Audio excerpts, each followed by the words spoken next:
السلام علیکم ناظرین، آپ دیکھ رہے ہیں پروگرام اعتراض ہے۔ میں ہوں عادل عباسی۔ اب سے کچھ دیر قبل گجرات میں تحریک انصاف کی جانب سے جلسے کا اہتمام عمران خان صاحب نے وہاں پر تقریر کی، کہا کہ اگر یہ ظلم جاری رہا تو ہم اسلام آباد کا رخ کر سکتے ہیں،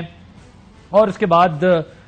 حکومت کی ناکامی کا احوال جو ہے وہ انہوں نے بتایا کہ یہ حکومت جو ہے وہ اپنے کرپشن کے کیسز ختم کرنے آئی تھی، کوئی مہنگائی ختم کرنے نہیں آئے تھے، مہنگائی ہو گئی ہے۔ اور انہوں نے کہا کہ ہمیں کہتے ہیں کہ جی آپ سیلاب کی وجہ سے جو ہے یہ جلسے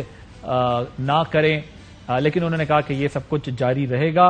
اب ذرا بات کرتے ہیں جو ہمارے سامنے اس وقت سب سے بڑا چیلنج ہے، جو پچھلے کئی دنوں سے جس کے اوپر بات ہو رہی ہے، وہ یہ ہے کہ یہ جو ریسکیو اور ریلیف ہے یہ تو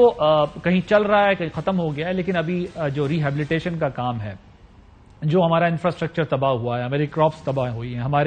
ہمارے سامنے ایک بڑے چیلنج کی صورت میں جو ابھی ڈیسیزز آنی ہیں اس سیلاب کے بعد، جو مسائل ہیں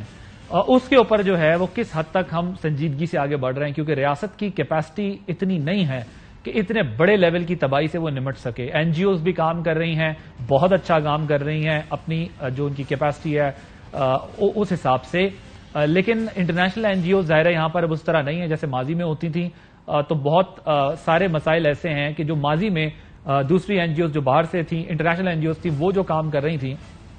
اس طریقے سے ہیلپ آ رہی ہو۔ 11 ارب کے براہ راست معاشی نقصان بتایا جا رہا ہے، 11 ارب ڈالر کا اب تک جو اسسمنٹ کی گئی ہے اس کے مطابق،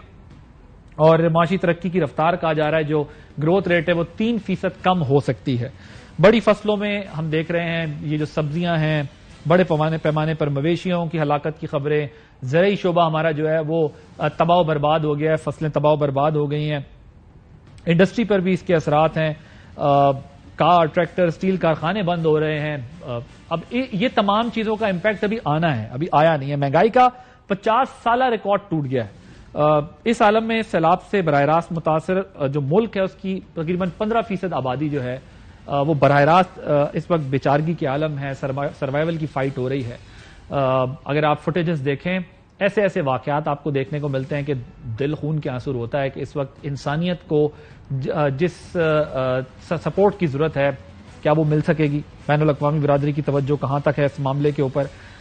ہم دیکھ رہے ہیں کہ کسی حد تک تو جو ہے وہ اس پر بات ہو رہی ہے۔ پاکستان کے قرضے بھی ہیں، پاکستان کی معاشی کنڈیشن ایسی ہے جس سے نمٹنا جو ہے وہ خاصا مشکل ہوگا، گمبھیر ہوگا۔ ان تمام معاملات پر ہم بات کریں گے، کچھ اور اہم ایشوز پر بات کریں گے، لیکن پروگرام